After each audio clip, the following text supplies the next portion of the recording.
we're now going to move on to the panel discussion. And so I think what I'll do is I'm going to lead on that. And actually, I think if I just bring up my slides, and I can probably, it's probably the easiest thing to do. So, and if I can, so the panel discussion, we're going to have this panel discussion around something that we've touched on a number of times, which is around communication, and I'm going to moderate. And I'd like to, if people could turn on the cameras, is it? So Subhra. Oh, actually, I need to. I forgot that it was all going so well then, and I suddenly remember that I actually needed to remind about the kind of details. So we've got Subhra Priyadarshini, who is a journalist, an award-winning journalist, and currently editor of Nature Publishing Group, India's the India portal. She's worked in fashion and film and sport with Indian dailies. She's worked with the Times of India, Indian Express, Asian Age. She's worked with in the UK with the Telegraph. But she returned to science in 2007 to launch Nature India, and it's now in its second decade, and it's the single largest platform of science news in India. In addition to that, she's been on many committees and meetings on science communication, and indeed training workshops for science communication. And the other person I'm delighted to welcome is Tisha Srivastav, who is assistant professor in film and media studies at Ashoka University. She's got a master's degree in global media and post-national communication from the School of SOAS in London, the School of Oriental and African Studies. Been a practicing journalist for 24 years. And she's worked across the communication field, but particularly on documentary features on environmental shows, particularly India's first ever TV environmental feature show, which was Living on the Edge. She spent years traveling India, including with the Maruti van in the mid-90s. Maybe we'll get to hear more about that. And the last little bit about Tisha I wanted to mention was that her interest is connecting the lesser known with the mainstream. And I love that. I'll be interested to hear more. And then last but not least is we've actually also got Tim Lenton back with us. So I thought what I would do is provoke you, actually. I thought that's always good. So if I just go back to sharing my screen and bring up, oh gosh, this was going so well. Let me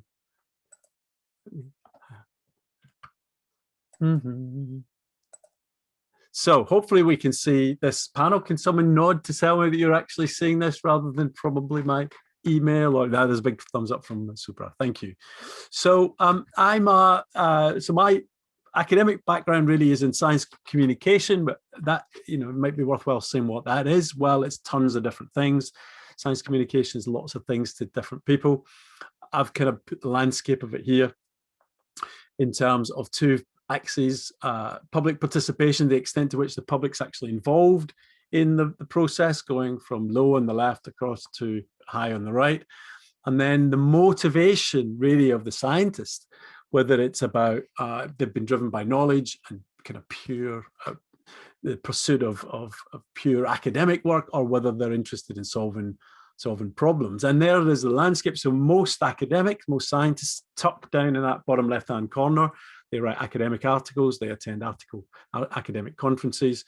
And then if they're more interested in public, they might do a public talk, they might write a public article, a popular article in a magazine, or they might make a YouTube film or something. But as you drift across from bottom left to the top right, you get more and more into the public sphere, video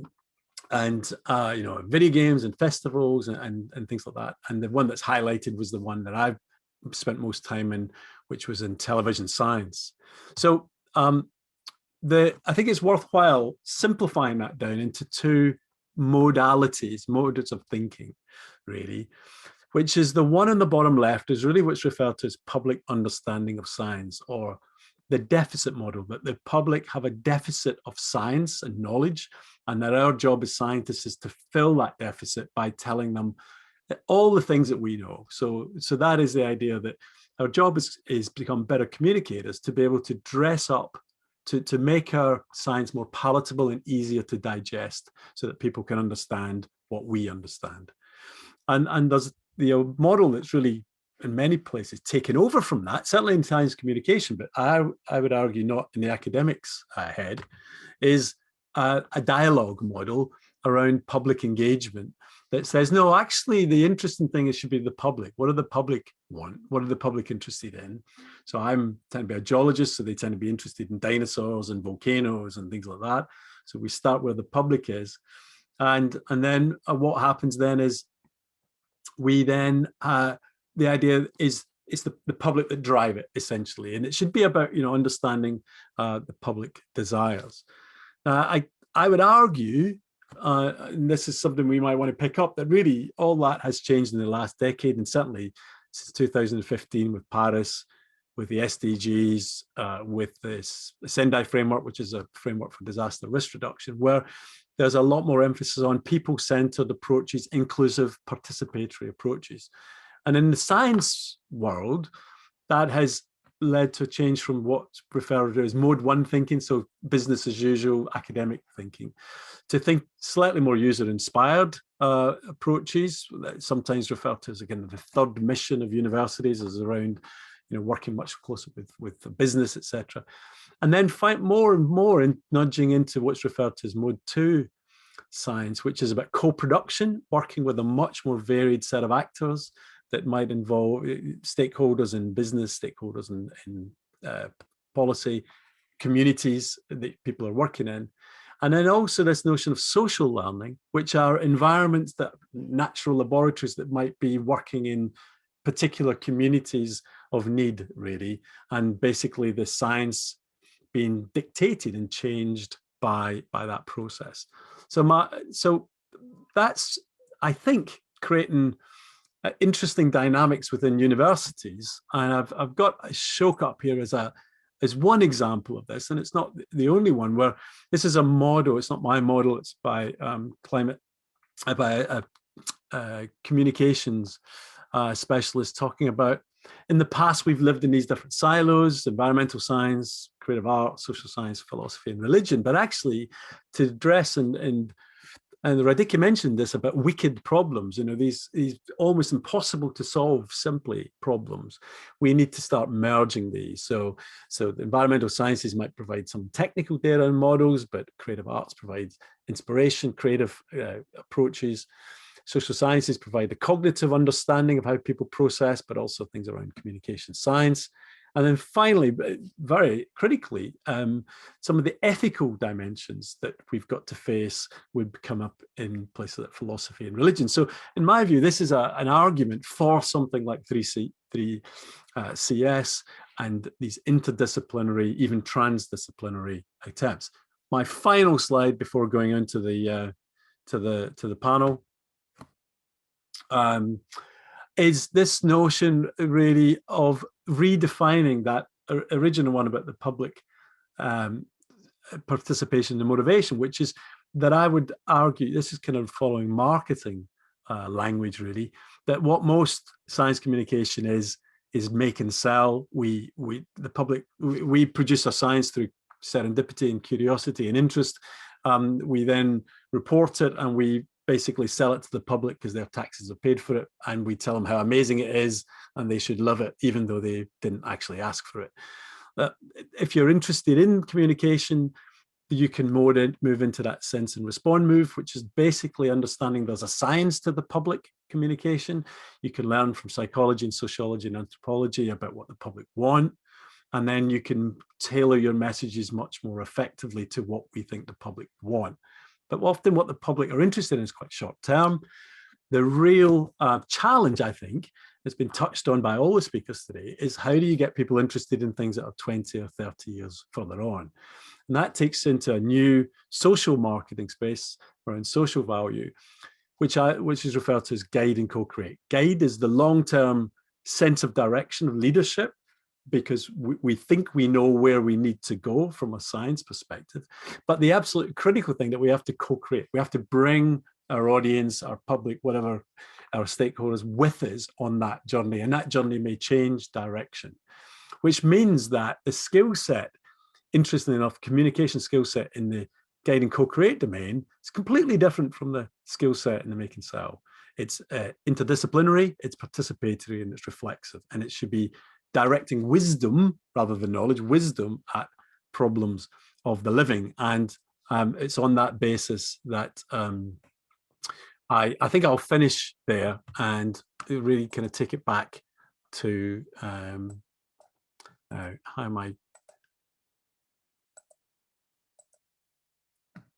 getting back? I've got a bit of a problem here.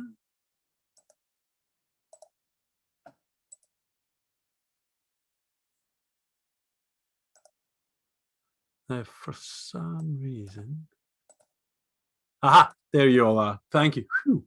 You were lost behind my thing there.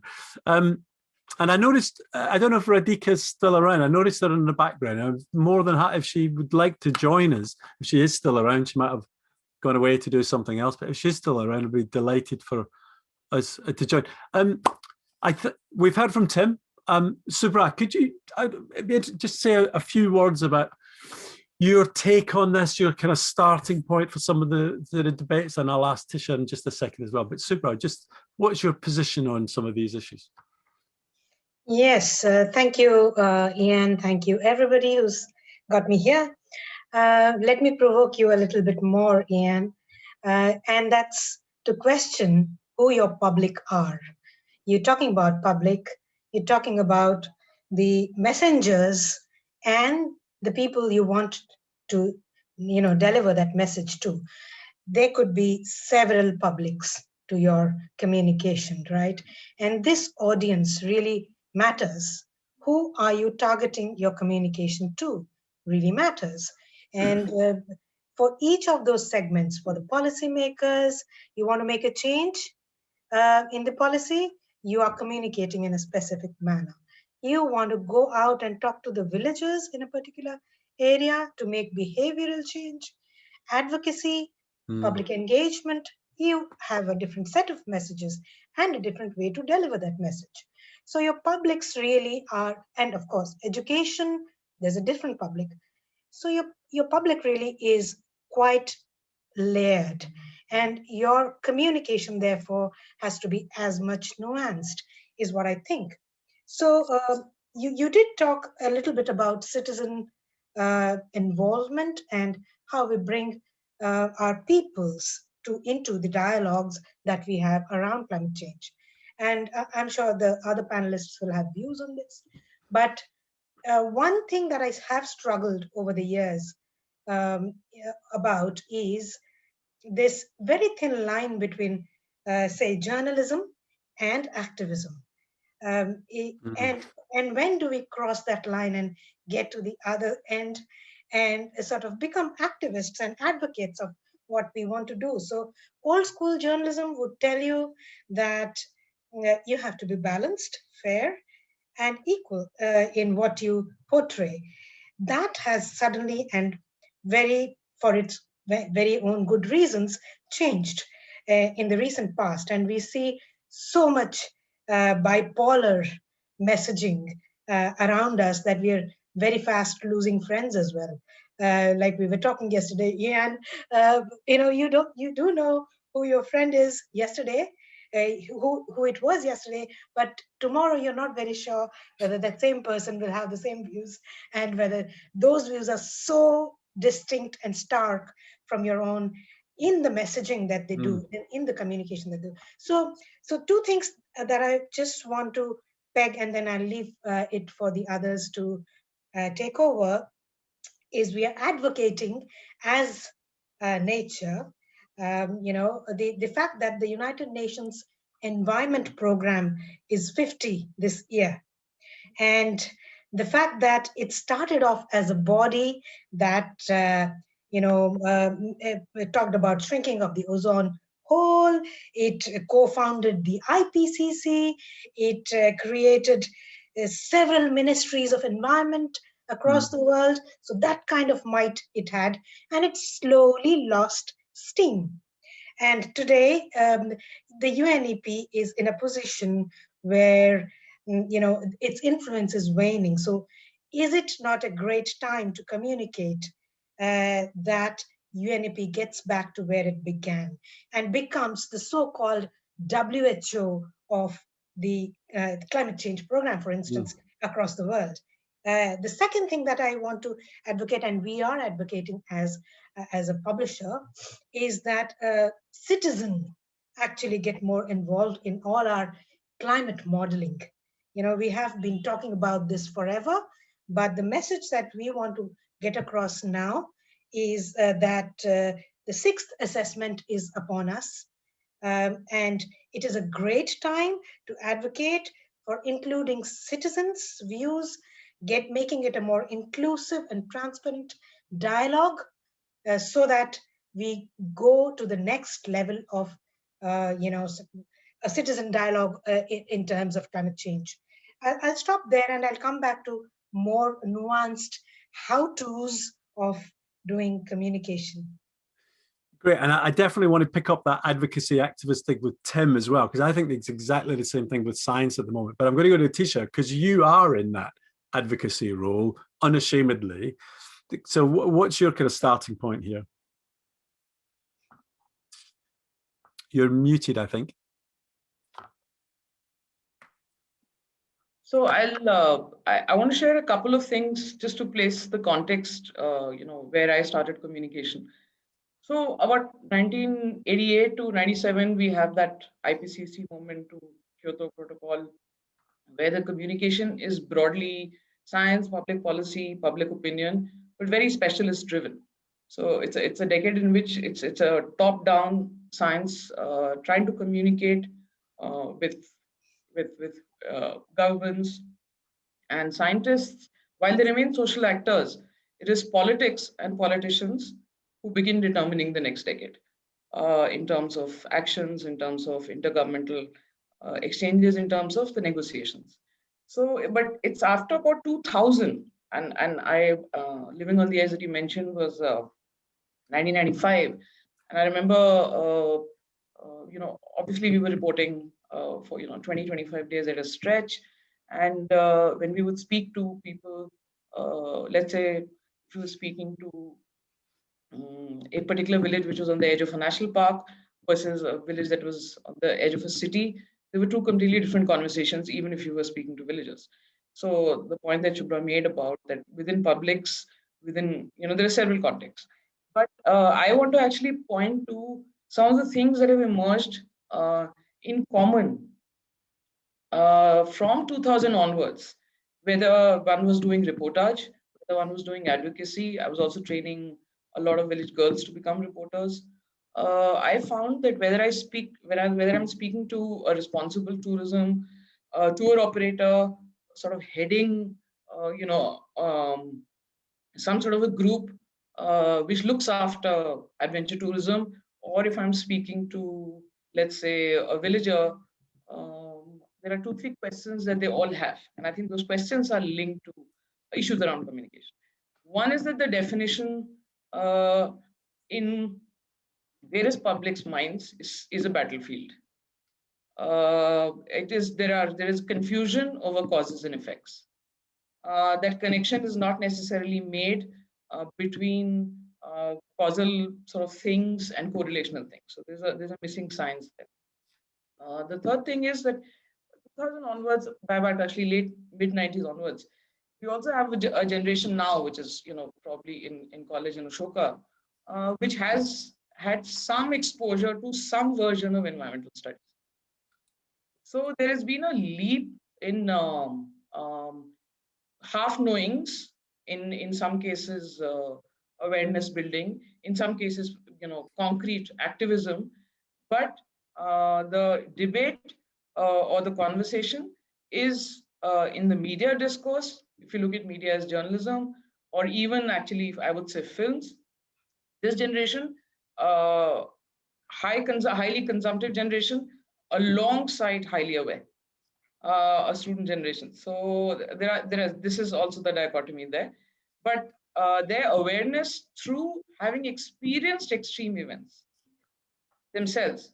If I speak to any class, when I start even a basic news writing course, and I just ask, okay, how many of you have experienced some version of an extreme climate event?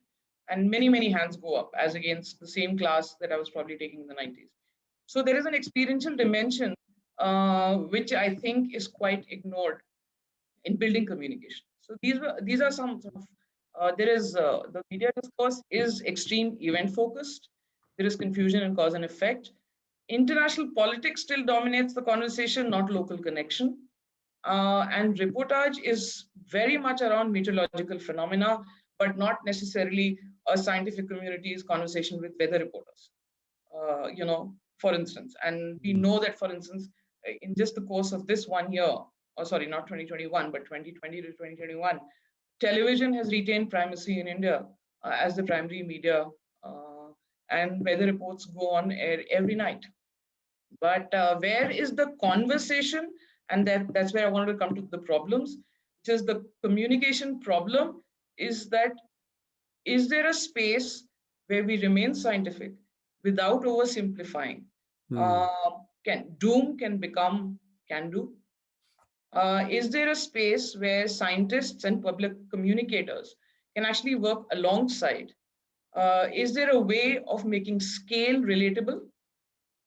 These are some of the questions that I also want to pose to our panel, because these are some of the questions that emerge. But one thing I do want to say is that the nature of changing media, which let's say Gen Z is using, is skewed into this is grand narrative of our time. There is a big difference between that generation and previous ones. But what to actually do?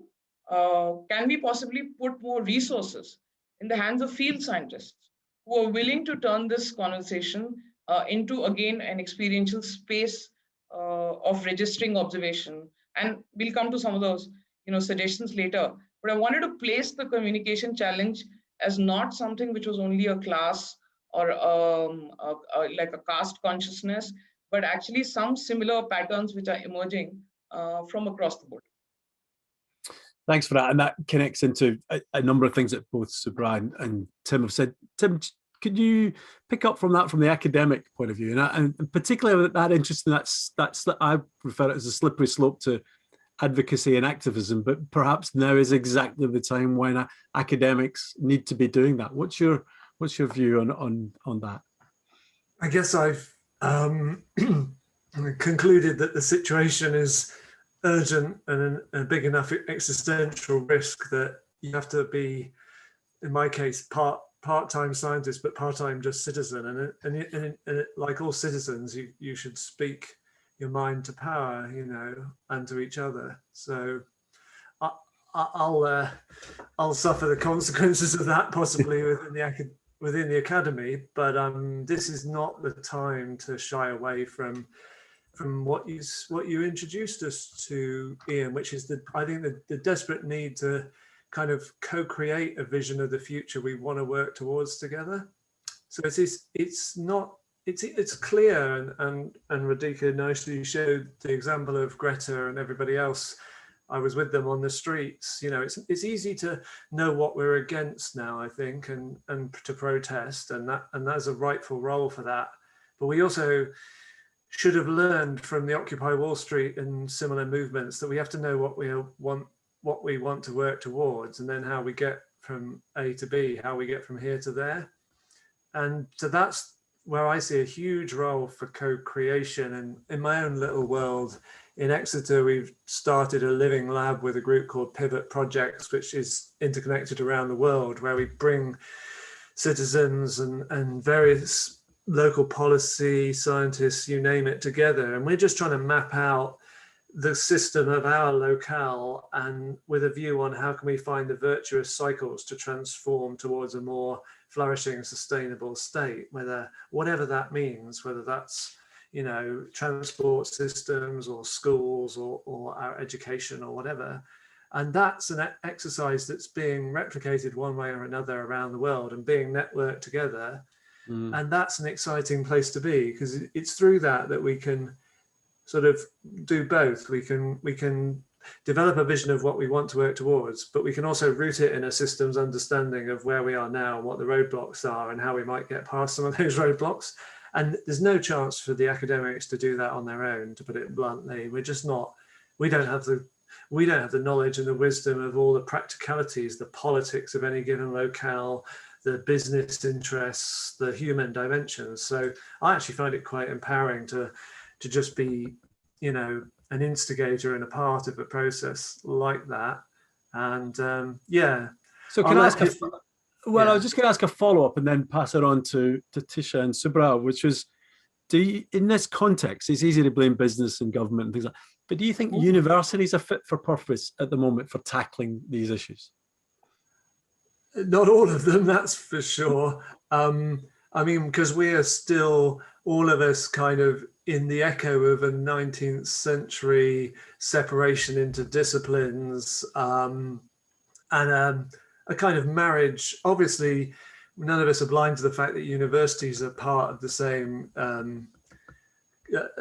capitalist system that has had its markets deregulated for the last 40 years. And we've built a business model that suddenly looks to be in deep trouble in the COVID crisis because we can't teach students in person where I am.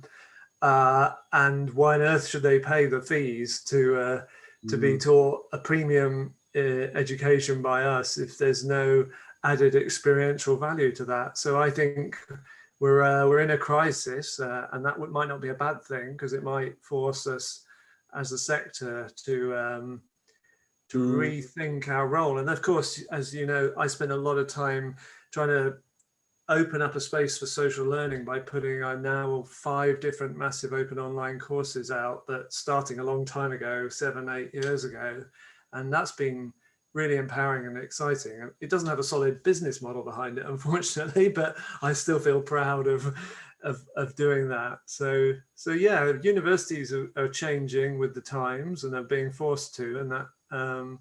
But of course, we are respected, just as doctors are respected. Those of us with an academic position as the second most respected people in most societies, and we should not abuse that respect and trust that our fellow citizens have in us. We should take that as a great opportunity and a platform to convene all the relevant bits of society, faith, business, you name it, finance. No one's the bad person here. Everybody's going to have to be on the boat together, if you like, getting us to a better future.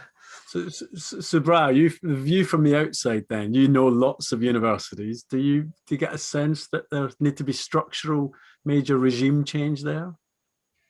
Well, Iain, you and I did something of a hunting sometime back across the length and breadth of India, looking for the communicators of tomorrow.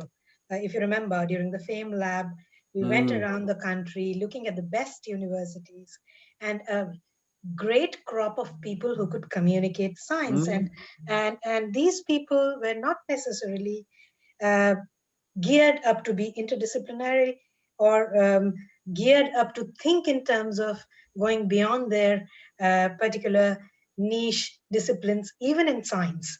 So an astrophysicist, for instance, would not be thinking in terms of neuroscience, and both are science. So that super specialization is something of a bane, I would think, for all of us. But the good news is, but the bad news as well is that COVID happened and opened our eyes to this fact that you can actually relate climate change and environment issues to a pandemic, right? And so look here, there's this deep connect between 2 disciplines.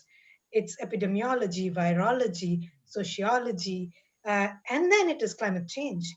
That's what triggered most of this entire pandemic. So what better a time, I would say and advocate, than to sort of hammer this into the universities that, look here, you have such a fantastic case study where you were not ready to look at the implications of COVID-19 through these separate lenses, for instance. And so how about learning these lessons now and creating this? And so, yeah, I think we still have a long, long way to go. We can't fool ourselves by saying we are getting there. We do have a long way to go in terms of universities becoming more inclusive and interdisciplinary. Thanks. Tisha, what's your take? I mean, Ashoka's moving in that direction. Should we move even further in that direction? Yeah, absolutely. I mean, I think the fact that we're having this conversation and this conference and the center exists is an example of movement. I'm personally, actually, I feel like there is a space which I mean, not from any particular angle, but I call the concerned commons, that there are a lot of communities who have some direct interaction in natural spaces. For instance, there is an adventure tour community which I'm hoping to interact with. They are willing to create spaces in their own properties in many parts of India to build, observation posts to say that can we, retrain, can we offer land for something, biodiversity loss. So I want to share this, answer your question in two ways. One is that there are concentric circles of activity possible with the concerned commons. And you have to obviously speak very differently to people who are absolutely unconcerned. So concerned commons, what are the spaces? I'm on the board of Green Hub, which in the Northeast, trains a whole generation of young people coming from villages on how to understand change, on how to see conservation as a possible job, how to actually reflect on why is destruction making more money than conservation can.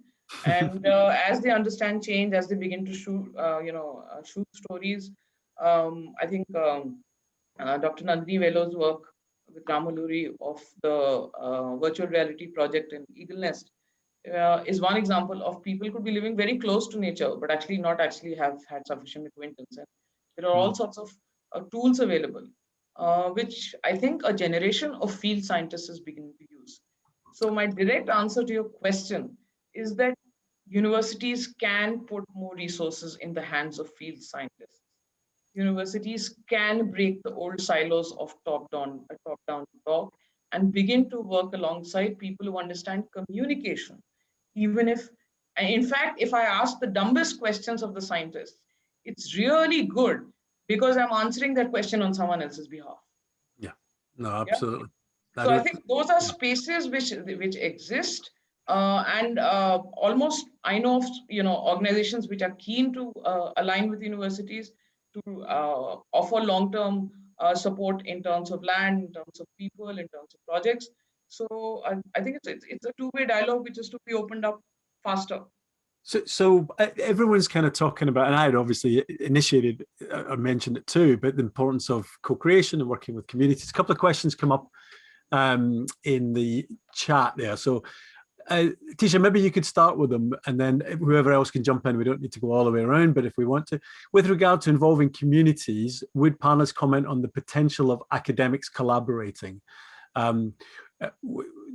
Communities who are experts in local knowledge, so bringing that indigenous knowledge in. And the other aspect was in terms of inclusiveness, is talking about communicating science in local dialects.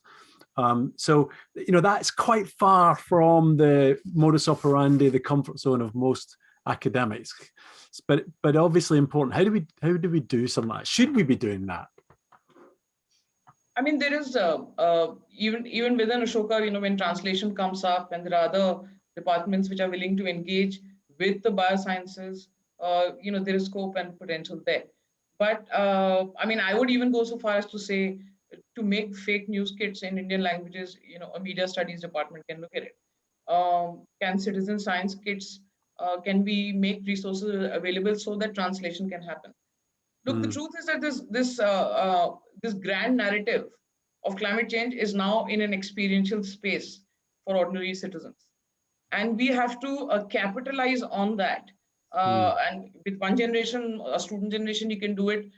For instance, They're used to mediating reality through some version of media.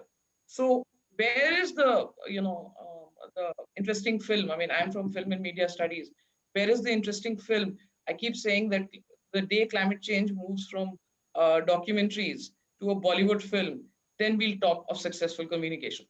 Where ordinary conversations, emotional conversations, some of which actually academics could look down on because they would feel that that's not the space of science. But the space of scientists is to clarify the science. Mm. And that space only scientists can occupy. That's a really good point. So, and interestingly enough, there is a group in the UK, a group of journalists, like climate journalists, whose job is trying to get the climate science into soap operas and movies and things like that. So interesting. Subhra, do you want to pick up on that in terms of that tricky balancing act between working with communities and also having our own kind of story to tell, the role of the scientist?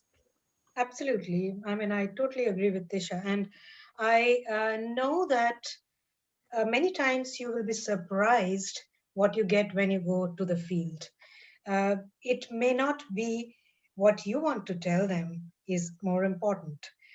We've just had this conversation about not trying to bring down our ivory tower science to the publics in a manner that doesn't impact their life or doesn't make any sense to them, right? So there are many times you will learn science in villages way better. And this is coming from somebody who's entrenched in science journalism forever now. You will come across so much local knowledge entrenched within the people that you would forget about talking to them in terms of your data or in terms of your time scales, in terms, etc. So so my very brief point here is that I'm going into and I discussed this with you some time back. I'm going into the villages of India with a 6-part video series where we will be looking at what kind of science happens in India's villages. And is there a connect with what's happening in our labs, and does that really percolate down? Are these policies that are supposed to be people-centric in terms of science, really do they make an impact in those villages that we were going to survey? There will be examples, for instance, of watershed management that are people-centric and that have emerged from down below without anybody supervising them from up there, a scientist or anybody. So these are the stories that are very different in settings like India, and we need to be cognizant of them as well. As to the question of how do we make that connect, I think one trick in the trade that we use as journalists and communicators is to humanize all data. And I think Radhika also mentioned that in her talk about how do we humanize all of these assessment reports? How do we really add anecdotes to our scientific backbone of stories? How do we tell a story from the point of view of a lump in the throat, a tear in the eye, etc.? And so I think that is what storytelling is all about. And Tisha, you might support that view about how do we tell our stories so much effectively that it doesn't just move our viewers, but also moves the policymakers to do something. It moves the local people to take policy into their hands, etc. So I see you nodding away there, Tim. What are your thoughts on that? The examples I've worked with are less in India, but I'm reminded of, like in Mexico City, the citizens don't trust the government's air pollution measurements, and rightly so, and have taken it into their own hands to generate a citizen science pollution monitoring network, and that's proving really interesting and powerful. You could argue we have some similar issues in Europe after a major vehicle manufacturer cheated us all by essentially lying on its emissions for diesel vehicles. So I think there's a move, there's a bottom-up move and drive for that kind of, for citizen science the world over, that I think is great as a scientist to support. And in terms of practical projects, yes, my experience is less in India and less across language barriers, but working with smallholder farmers in Kenya in a networked sort of smallholder farmer tree planting initiative. It's been a really fascinating case study in positive tipping points and sort of social contagion of oh, if I plant some trees on my land and get some carbon credits, I can also get some shade for my cattle. I can plant a fruit or nut tree that I'm going to get a harvest from eventually. And we see a really interesting bottom-up movement that we're trying to support with our science to regenerate a degraded ecological landscape. In that case, it happens to be what would have once been a forest around Mount Kenya and through the tea plantations of Kenya. But I kind of, without having projects on the ground in India, I know that there are also very important bottom-up initiatives happening in India. And I think it's exciting to try to support those as a scientist and also to help them find each other, because I think through networks across the world, we'll get this kind of network learning by doing, where different communities see the commonalities of what they're trying to achieve. And I just touched the surface of that when I put my online courses out for free, admittedly only in English, but I have kind of farmers in Latin America and farmers in Africa and farmers in India taking the course and all talking to each other in an El Nino year about how the El Nino is affecting them in different ways. And there's no better learning for everybody else on the course than having it straight from the ground, if you like.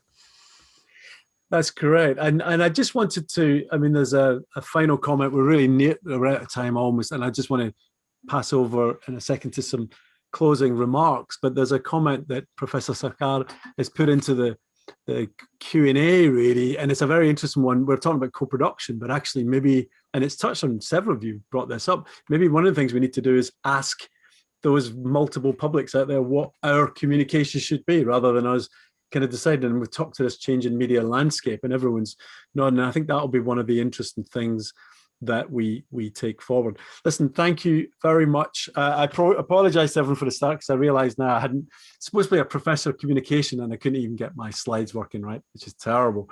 But I'd like to thank the panelists, Tisha, Subhra and Tim, very much for those insightful remarks.